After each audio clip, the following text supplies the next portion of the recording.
So since we talked about arithmetic sequences and their arithmetic series, last section we talked about geometric sequences. Well, now we're going to talk about the geometric series. So geometric series is the terms of geometric sequence just expressed as a sum. So we're adding things up. And very similarly, since the general formula is t1 times r to the power of n minus 1, these formulas, very similar. The only difference is that you actually have Tn in here. So if you want to find out the sum of eight terms and we know what term 8 is, well, we can use that. All it is that idea that this part of the formula is all of this, and overall what it comes down to is it's just T1 factored out of there. That's why these two equations are actually the same. If you want me to go over that, I can, but you're going to be given the both formulas. You just have to know how to use them. So just like just like the arithmetic sequences, or arithmetic series, there's two formulas. Which one do you use? Well, it's going to depend on what you have. So the first example, determine the sum of the first 8 terms of the following geometric series. So here we have T1 and R. We have to find out the first 8 terms. Now, overall, let's see which formula is going to be the one that's going to be the nicest to use. See, we have term 1. Term 1 is in both equations. We have the R is in both equations. Well, the only thing that we need extra in this equation is we just need the 8, whereas this one we need to find out what is term 8. So we could do that, absolutely. But since we already have all our information for this equation, let's use this equation. So if we want to find out the sum of 8 terms, 64 is the first term. Our ratio is 1/4. N would therefore be 8. Subtract 1 all over our ratio, which is 1/4, subtracting 1. So there's a few little bits to this question that we just got to be careful of. The first one comes to this. Notice how in the first equation, like the one from section 3, this is all in one exponent, whereas this, only the n is to the exponent. This subtract 1 is actually a full subtract 1. It's not in our exponent. It's taking whatever answer is here and subtracting 1. So we got to be careful with that. I try to make that pretty clear, but it's something that you do have to look at the formulas a little bit more carefully to be really good at. So this one I know is going to take a little bit of work. I'm just going to make this look a little bit nicer. I'm going to actually add another bracket here. Because when we have 1/4 to the power of 8, that means that we have 1/4 8 times. In other words, we have to distribute that 8 to our numerator and to the denominator. So 64, 1/4 to the power of 8 does mean 1 over, because 1 to the power of 8 is 1, and 4, turn to my calculator, 4 to the power of 8 is 65,536. Now to make our lives a little bit easier, I'm going to subtract 1. Well, because I'm going to be subtracting fractions, and yes, when we have fractions, I do want to work with fractions since it gives us more accurate answers. That 1 is working with that common denominator, 65,536 over 65,536. Divided by 1/4 minus 1. Now there's multiple different ways of doing it with it. For example, I could go right here, and this is being 4 over 4. So 1 subtracting 4 over 4, that would just be a -3/4.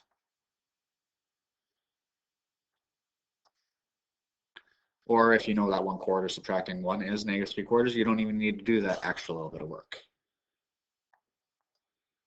But what we do have is we do have 64 multiplied by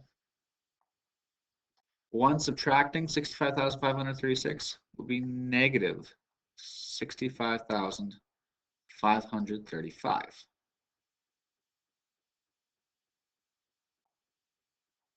Oh, sorry, 536.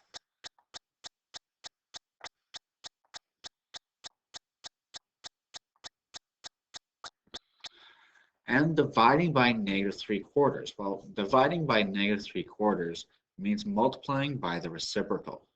So multiplying by a -4/3. From there, I'm going to do a whole bunch of reduction. For example, I know that 64 and 65,536 are all divisible by 64. 64 is 1, and this would give us 1,024. How do I know that? I've just done this example too many times, I guess. Then the 1,024 and 4 actually also reduce. They're also divisible by 4. So that would be 1. 1,024 divided by 4 is 256.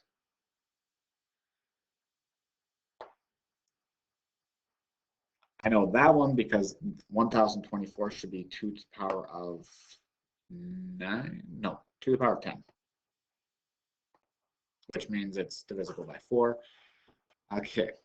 The last bit is I can actually also reduce 3 and 65,535. Because I know that 6 and 3 is 9, and 5 and 5 is 15, which means we have 9 and 15, which is 24. So since 24 is divisible by 3, it can also be reduced. So there's 1. 65,535 divided by 3 is 21,845. Negative and negative makes it positive. Our final answer here is actually 21,845 over 256. Now, obviously, this is something a little more high end than what I'm going to have you do, but it's still good just to kind of review all those fraction skills. Now, for the next one, we have to find out which equation are we going to use. Let's see. We know what's happening to go from one to the next. It's being multiplied by 3. If you need to do that quick little math, 15 divided by 5 is 3. 45 divided by 15 is also 3. So our ratio is 3. So since the R is in both of them, we know what term 1 is. Again, if we want to find out what term 8 is, then we'd have to use our equation from here, find out what term 8 is, and then we can go from there. But all we need would be this one. Now, since this one is actually what's known as an increasing geometric series, or technically a diverging would be more specific, it just keeps on going up. It's not going to, our ratio is bigger. We're not going to deal with any fractions here, so this one's actually going to work out nicely. So our sum of 8 terms, let's see, term 1 is 5. Our ratio is 3. We're finding for 8 terms. Subtract 1 after that. Our ratio of 3 subtracting 1. Let's plug her in. So we'd have 5. 3 to the power of 8 is 6,561. Subtracting 1 will be 6,560. Divided by 3, subtract 1, which is 2. 5 divided by 2. This one is a lot easier to work with. It's just 16,400.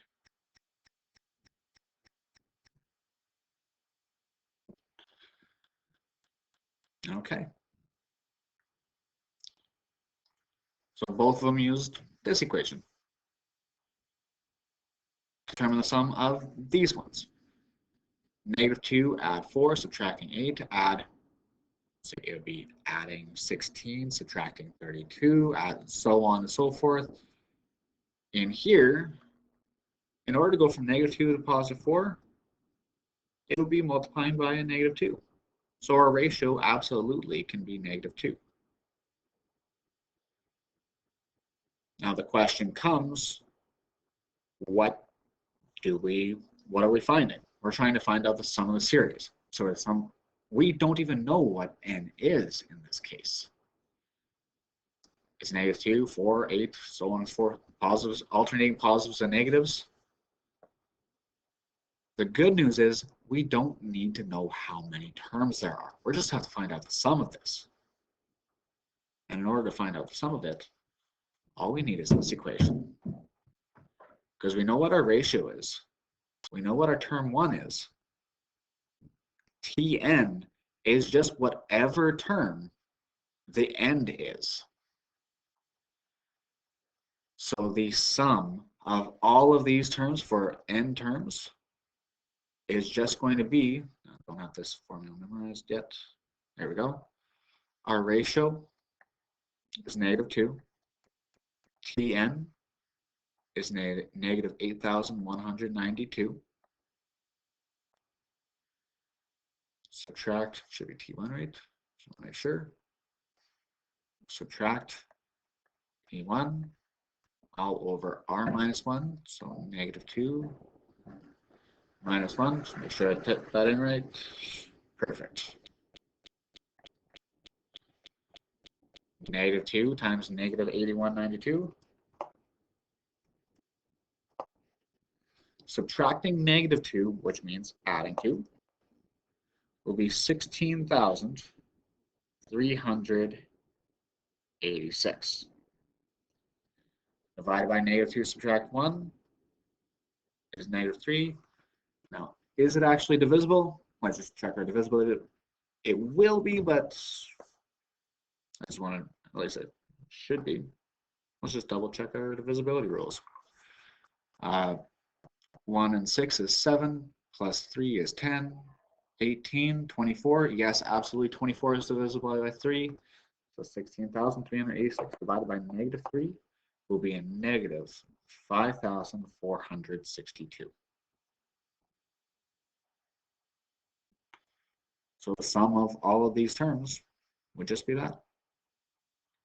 Even here, we don't need to know how many terms there are. We just need to plug into the formula.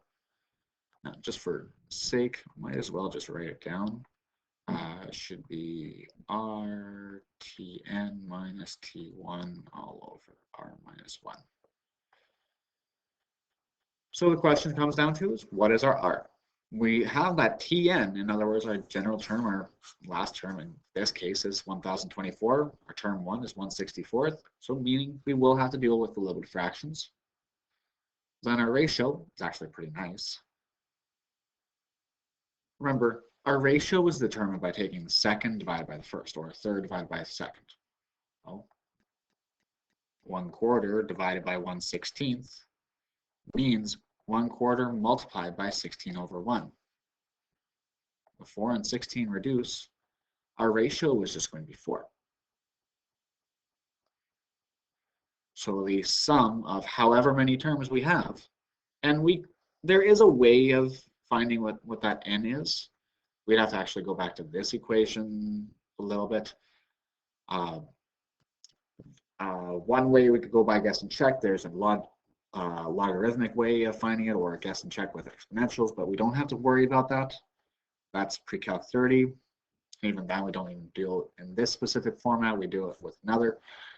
Anyways, our ratio is that 4 multiplied by Tn, which is 1024, subtracting term 1, which is 1/64, all over a ratio of 4 subtract 1. So 4 times 1024 should be 4096. Subtracting 1/64 divided by 3. I can't subtract fractions without a common denominator, so I'm going to have to get that common denominator. 40,096 multiplied by 64. Yep, and that's why this question is here, is because it's more fraction work. 262, 144. Going to be over 64. Subtracting the 1. All over 3. So we'd have 262,143 over 64. Dividing by 3, so divide by 3 means multiplying by 1/3. So we're going to multiply this by 1/3. Can we reduce this? 2 plus 6 is 8. Plus 1 or plus 2 is 10, 11, 15, 18. Okay, I can also reduce.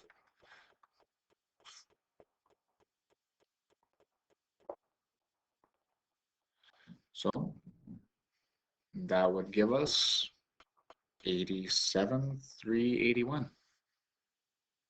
So I have to get this a little bit lower. I'm not sure if you can see that.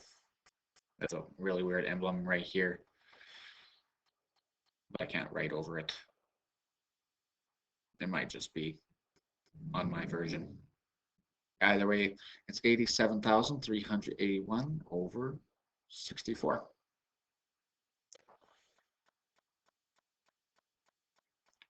So before we go anything further, just as a recap of all this, yes, there is still one more section after this. Don't forget about that.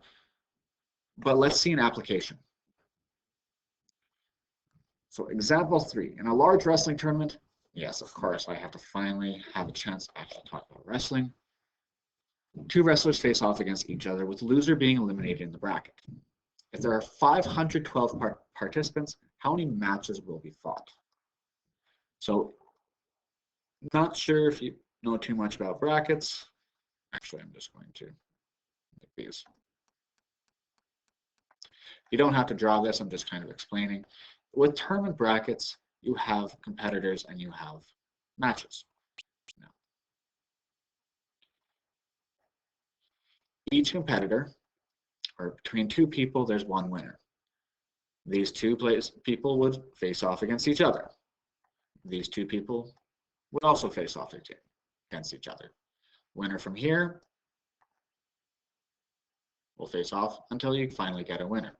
There is also technically a B side,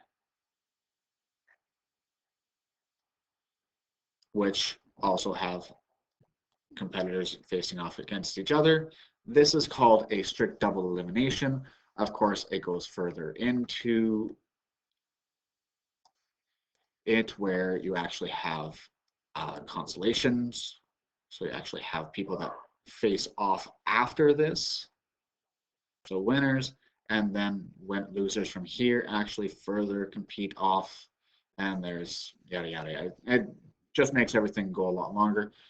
But we're going to assume that this is just a single elimination. We don't have to worry about the B side. We're just talking about the A side. So our 2 formulas are ratio Tn minus T1 over R minus 1. Just want to make sure I write these down right.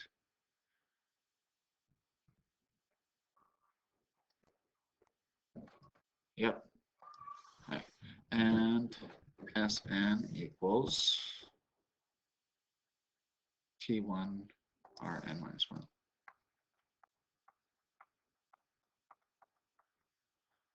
Over an R minus 1. All right. So overall in this matches, we have a total of 512, which means if we have 512, we'd have 256 matches very first. After that, because if this would have 8 people, there would only be 1, 2, 3, 4 matches. If there's 512 participants, the first round would have 256 matches. The next one would have less. 1, 2. And just keeps on going down from there. Of course, there is absolutely the way of just adding them after, but let's do this algebraically. Because it's going down,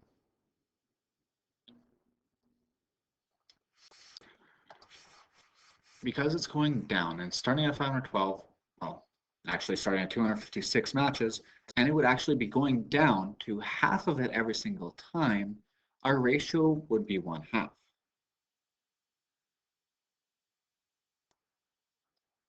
Term 1 is how many matches would happen first? Well, that'd be 256. At the very end, now let's see, we could actually get away with this. No, we'd have to find out n if we want to use this formula. So we actually have Tn. We know that at the very end, there would be one final match to crown who would be victor. So Tn would be 1. So meaning the only formula we could use is this. So Sn, our ratio is 1/2. Our Tn is 1. T1 is 256. R is 1/2 minus 1.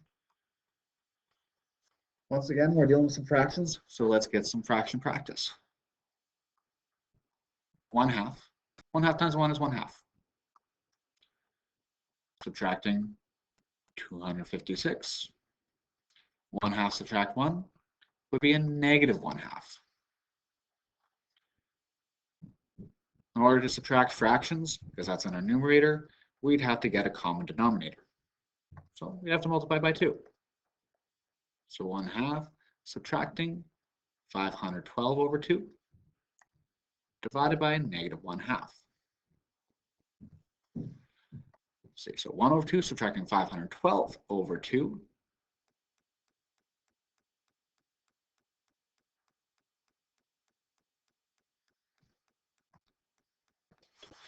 would be a negative 511 over 2.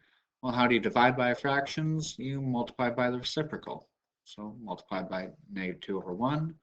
The 2's would cancel off, the negatives would also cancel off, and we would be left with 511 matches for competition. Now that would just be going through the one side. If we went through the entire other side, it will be considerably more. Because all we're doing, not just to see that in perspective, the first match would have 256. The second round would have 128. Then we'd have 64, 32, 16, 8, 4, 2 for semifinals, 1 for the final. That should add up to be 511. So this entire purpose of this one was just get a little more practice. So we're going to do a recap before we even finish everything, because I want to talk about what these all mean. An arithmetic sequence. So there's an arithmetic sequence and an arithmetic series. There's also a geometric sequence and a geometric series. An arithmetic sequences, series, geometric. So let's talk about it. An arithmetic sequence, was section 1. Arithmetic just means that we have a difference, which means we are going up or down by the same amount.